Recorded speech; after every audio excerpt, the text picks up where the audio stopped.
Madam నమస్తే. నమస్తే. రోజా గారు, ఆర్కే రోజా గారు 100 క్రోర్స్ స్కామ్ అనేది ఒకటి బయటపడింది. త్వరలోనే అరెస్ట్ అవ్వబోతున్నారు. అరెస్ట్‌కి అంతా రంగం అంతా సిద్ధమైంది అని చెప్పేసి మనకి వార్తలు వస్తున్నాయి. అలానే బిగ్ బాస్ 8లో కూడా వెళ్ళటానికి సిద్ధంగా ఉన్నారు. అక్కడి నుంచి ఆఫర్స్ వస్తున్నాయి అనేది ఇంకొక వార్త. ఎంతవరకు ఛాన్సెస్ ఉన్నాయంటారు అసలు అరెస్ట్ అవ్వటానికి కానివ్వండి? ఇప్పుడు ఆంధ్రప్రదేశ్‌లో గత ప్రభుత్వం చేసిన తప్పొప్పుల గురించి ఒక చర్చ అయితే భారీగా జరుగుతుంది. హ్మ్. మరి గత ప్రభుత్వం ఏ తప్పు చేయకపోయి ఉన్నట్లయితే గనక ప్రజలు ఇంత చేత్కారాన్ని అయితే చూపించుండేవాళ్ళు కాదు. అంటే ఒక సామాన్య మానవుడికి కూడా వీళ్ళు చేసిన పనులు, వీళ్ళు చేసిన గబ్బు అర్థమైపోయిన పరిస్థితి వచ్చేసింది. వాళ్ళు అందుకే ఆ గబ్బును భరించలేక ముక్కు మూసుకుని వెళ్ళి ఓటేసి వచ్చారు. ఎవ్వరికీ చెప్పకుండా.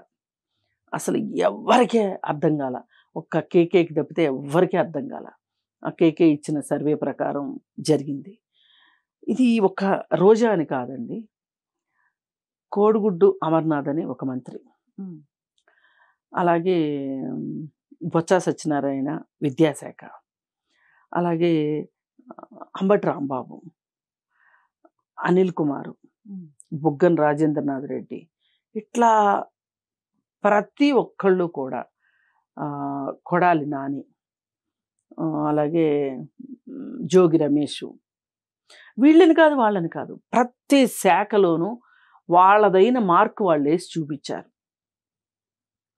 మామూలుగా అయితే పాజిటివ్ వర్డ్స్లో చెరగని ముద్రలు వేశారు, వాళ్ళ మార్క్ పాలన చూపించారు అంటారు కదా. హ్మ్. వీళ్ళు ఏ మార్క్ చూపించారంటే అవినీతి మార్క్ చూపించారు. ఓకే. ఈ అవినీతి మార్క్ వేసి చూపించడంతో ఒక్కొక్కటి ఈ విధంగా బయటకు వస్తానే ఉంటాయి. అందుకే నేను ఆ మధ్య అసలు ఈ ప్రక్షాళన కోసం ఒక మంత్రిత్వ శాఖని ఏర్పాటు చేయాలి అని ఏదో వీడియోలో చెప్పినట్టు గుర్తు. ఎందుకంటే ఇప్పుడు అందరికీ అన్ని శాఖలు ఇచ్చారు. వాళ్ళ శాఖల్లో వాళ్ళకి బోల్డ్ పనులు ఉంటాయి. మరి ఇంక ప్రక్షాళనకి ఖాళీ ఎక్కడ ఉంటుంది? అందుకని ప్రక్షాళనకు ఒక శాఖ పెట్టాలి అన్నంత లెవెల్లో వాళ్ళు చేశారు. పక్క రోడ్లు వేయడానికి డబ్బులు లేవు, ఖజానా ఖాళీ అని చెప్తారు. ప్యాలెస్లు కట్టుకోవడానికి డబ్బులు. రుషికొండ ప్యాలెస్ ఉంది, ఎవరి కోసం కట్టారు? ఎందుకోసం కట్టారు?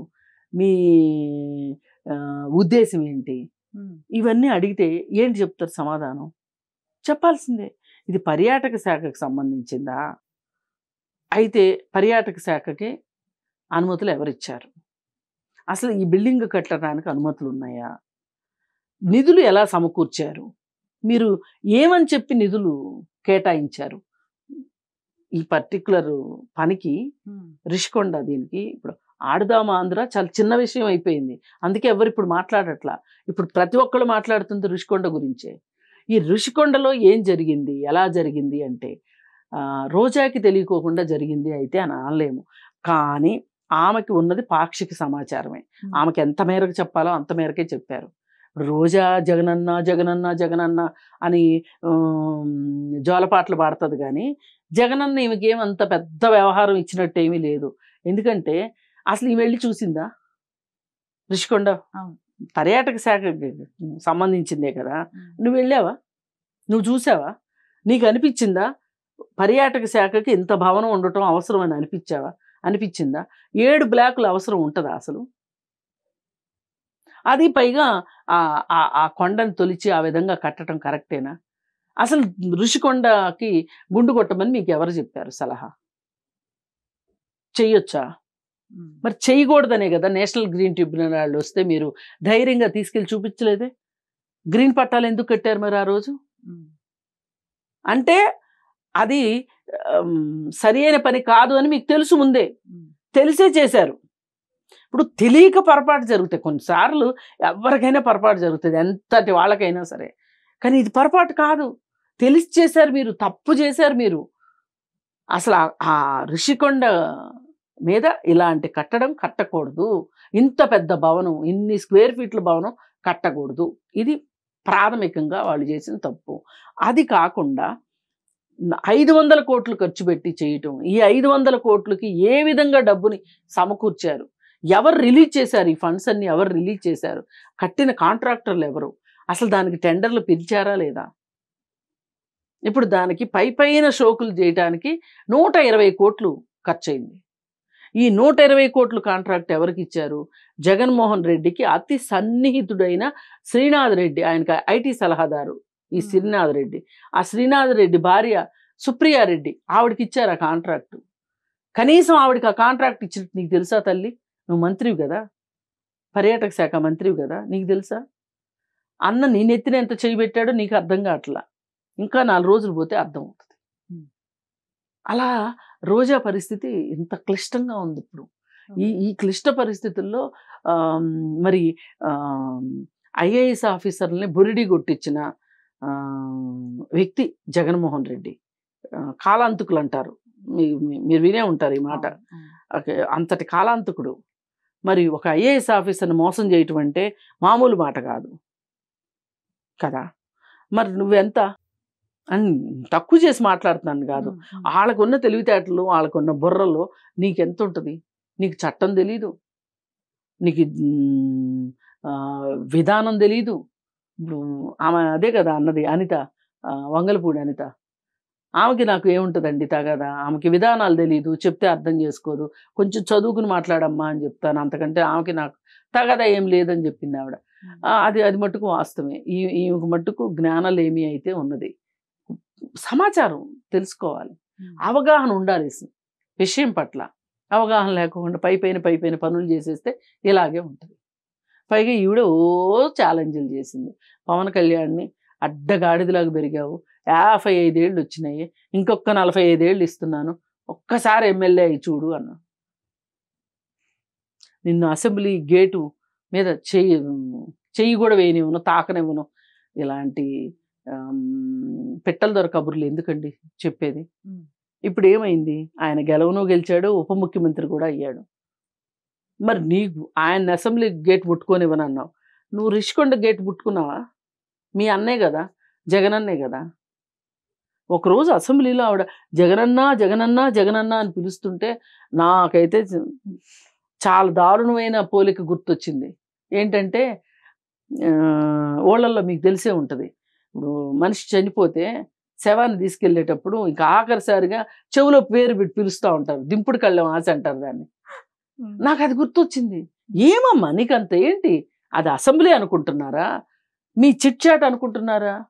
10 మంది చూస్తున్నారని సిగ్గు జ్ఞానం కూడా లేకపోకుండా అంత కాకాబట్టాల్సిన అవసరం ఏముంది? అంత కాకాబట్టావు కాబట్టి నీ నెత్తిని ఇంత టోపీ పెట్టాడు. ఇప్పుడు నువ్వు సమాధానం చెప్పుకోవాలి. ఆడుదాం ఆంధ్రాకి కానీ, పోనీ ఇదంటే జగన్మోహన్ రెడ్డికి దీనిలో ఎంత వాటా వెళ్ళిందో నాకైతే తెలియదు, కానీ 100 కోట్ల స్కామ్లో దీనికైతే నువ్వు సమాధానం చెప్పుకోవాలి, అది వేరే విషయము. రిషికొండ విషయంలో మట్టుకు నువ్వు జీవోల మీద సంతకాలు పెట్టినందుకు గాను నువ్వు బాగానే ఇరుక్కుంటావు. బుగ్గన రాజేంద్రనాథ్ రెడ్డి కూడా ఇరుక్కుంటాడు. ఇప్పుడు వీళ్ళు ఏం చెప్తున్నారు? తలా ఒక మాట చెప్తున్నారు. రోజా కూడా ఏమి చెప్పుకోలేని పరిస్థితి. అది ఒక ట్వీట్ కూడా చేసింది మేడం. చెడు చేసి ఓడిపోతే సిగ్గుపడాలా, మంచి చేసి ఓడిపోయాం, తలెత్తుకు తిరుగుదామని ఒక ట్వీట్ ఒకటి చేసింది. అవును, మంచి చేశారు కదా. మరి ఈ రిషికొండ మంచి ఏంటో చెప్పుకోండి మీరు. ఈ ఆడుదాం ఆంధ్రాలో ఏం జరిగిందో చెప్పండి. ఒక క్రికెట్ బ్యాట్ 24,000, ఒక బాల్ 2,500 మీరు వేసిన వేషాలకి. మరి ఇంకా తీస్తే ఎన్ని వస్తాయో తెలియదు. నేను కాక మొన్న జార్ఖండ్లో కూడా అంతే, ఒక భోజనం ఏదో స్పోర్ట్స్కి సంబంధించిన స్పోర్ట్స్ మీటులో 18,000 అంట ఒక భోజనం. ఫలక్నుమా ప్యాలెస్లో ఉంటుంది 18,000 భోజనం. మామూలుగా అయితే ఎక్కడా ఉండదు అంత ఖరీదైన భోజనం. అంటే ఏం లేదు, ఎవరికి తోచినట్టు వాళ్ళు దోచుకుని తింటున్నారు దేశాన్ని, బడ్జెట్ని. ప్రజల డబ్బు కదా ఇది, అడిగేవాడేది. ఆ అడిగేవాడికి తెలియదు. అప్పుడప్పుడు కొంచెం తెలివైన వాళ్ళు, చదువుకున్న వాళ్ళు మేము ట్యాక్స్ పేయర్స్ అనేది ఎగురుతారు తప్పితే వీళ్ళు చేయగలిగింది ఏమీ లేదు. ఏదో వీళ్ళు ఒక్కళ్ళే ట్యాక్స్ పేయర్లు అయినట్టు. దేశంలో ప్రతి ఒక్కళ్ళు ట్యాక్స్ పేయర్లే, అడుక్కునేవాడు కూడా ట్యాక్స్ పేయరే మాటకు వస్తే. అందుకని ఏది ఏమైనా ఇవాళ నిండా ముంచేసిన జగనన్న ఈ రిషికొండ పుణ్యమానని అసలు పోని నువ్వు ఎప్పుడన్నా లోపలికి వెళ్ళి చూస్తే నీకైతే మనసు ఒప్పుద్దా? 24 లక్షల బాత్ టబ్ అవసరమా? అది విత్తం కొద్ది వైభవం అంటారు, వల్గర్ డిస్ప్లే ఆఫ్ వెల్త్ అంటారు. చేయకూడదండి, వల్గర్ డిస్ప్లే చేయకూడదు. నీకు వెల్త్ ఉండొచ్చు, కానీ నీ వెల్త్ని చూపించుకోవటానికి వల్గారిటీ అయితే అక్కర్లా, ఆ డిస్ప్లే అవసరంలా. అదే చేసుకున్నాడు. ఓకే. కమోడు 2.5 లక్షలు, ఇంకా ఫర్నిచరు అన్నీ వస్తాయి, లైట్లు, షాండ్లియర్స్, వరండాలు, పెద్ద కోట గోడని కోటను తలపిస్తుంది అది ప్యాలెస్. ఆ జగన్ ప్యాలెస్లకున్న ప్యాలెస్ పిచ్చోడు మిమ్మల్ని అందరినీ కూడా పిచ్చోళ్ళని చేశాడు, మంత్రివర్గం మొత్తాన్ని పిచ్చోళ్ళని చేసేసాడు. వీలైతే దీని నుంచి కడుక్కోండి. ఎట్లా కడుక్కుంటారో మరి, తలెత్తుకుని తిరుగుతారో, తప్పులు చేసి కూడా తలెత్తుకు తిరుగుతారేమో మరి చూడాలి. ఏం చేస్తారు రేపు, రోజా ఏం చేయబోతుందో చూడాలి.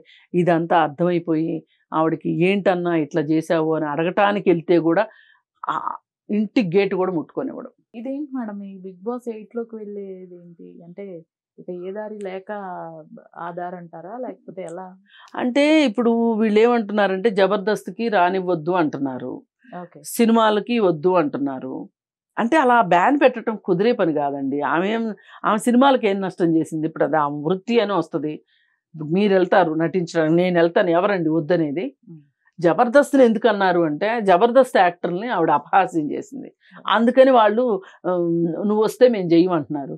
ఇప్పుడు వీళ్ళందరినీ వదులుకోడు కదా అతను, ఏం ఒక్కదాని కోసం. మరి ఇంకా అలాంటప్పుడు ఎవరికో ఒక కొంటే ఆలోచన వచ్చి ఉంటుంది, బిగ్ బాస్కి వెళ్తుంది ఈవిడ అని.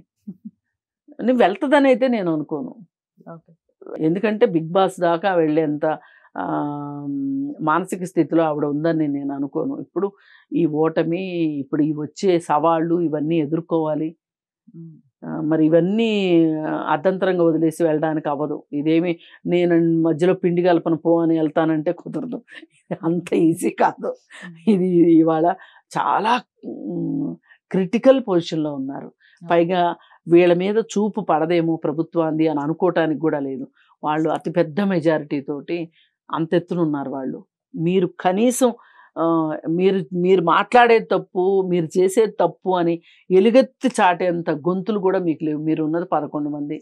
ఆ 11 మంది కూడా బతుకు జీవుడా అని ఏ పార్టీలోకి వెళదామని ఆలోచిస్తున్న వాళ్ళే ఉంటారు తప్పితే, ఏ రోజా కోసమో, బొగ్గన రాజేంద్ర ప్రసాద్ రెడ్డి కోసమో, ఇంకొకరి కోసమో వెళ్తారని అనుకోము.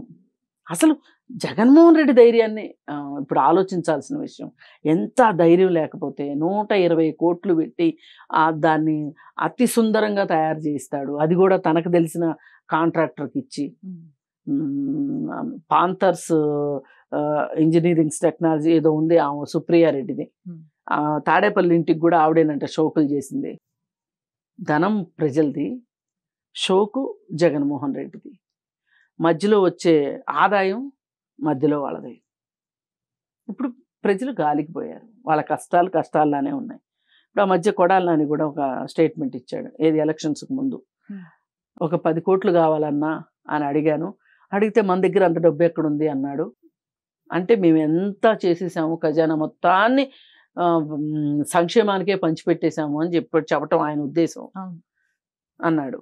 మరి ప్రజలకే నీకు 10 కోట్లు ఇవ్వటానికి, నియోజకవర్గానికి 10 కోట్లు ఇవ్వటానికే జగన్మోహన్ రెడ్డి దగ్గర ఖజానాలో డబ్బులు లేకపోతే రిషికొండకి 500 కోట్లు ఎట్లా ఖర్చు పెడతాడు? అంటే నియోజకవర్గాల్లో ఖర్చు పెట్టడానికి డబ్బులు లేవు, కానీ ఈయన ఎప్పుడన్నా వెళ్ళి ఉండటానికి ఆయనకు అంత భవంతి కావాలి. ఏ 7 స్టార్ హోటల్లో ఉంటే అయిపోదండి, 3 స్టార్ హోటల్లో ఉంటే మటుకు తప్పేంటి? పాత రోజుల్లో ట్రావెలర్స్ బంగ్లాలను ఉండేయండి, గవర్నమెంట్ అఫీషియల్స్ R&B వాళ్ళు కట్టేవాళ్ళు ట్రావెలర్స్ బంగ్లా. ఇందిరాగాంధీ ఉండేదండి ట్రావెలర్స్ బంగ్లాల్లో. ఇందిరాగాంధీ కంటే నువ్వు గొప్పడుగా. పైగా ఇది ఎందుకు కట్టారు అంటే నలుగురు నా మాటలు చెప్తున్నారు. వీళ్ళు చెప్పేవేవి నిజమైన కారణాలు కావు, కేవలం జగన్మోహన్ రెడ్డి అక్కడికి నేను ఒక 30 సంవత్సరాల పాటు ఉంటాను అని అంత పెద్ద ప్రణాళిక వేసుకుని దాని ప్రకారం కట్టించుకున్నాడు. డామిట్ కదడ్డం జరిగింది.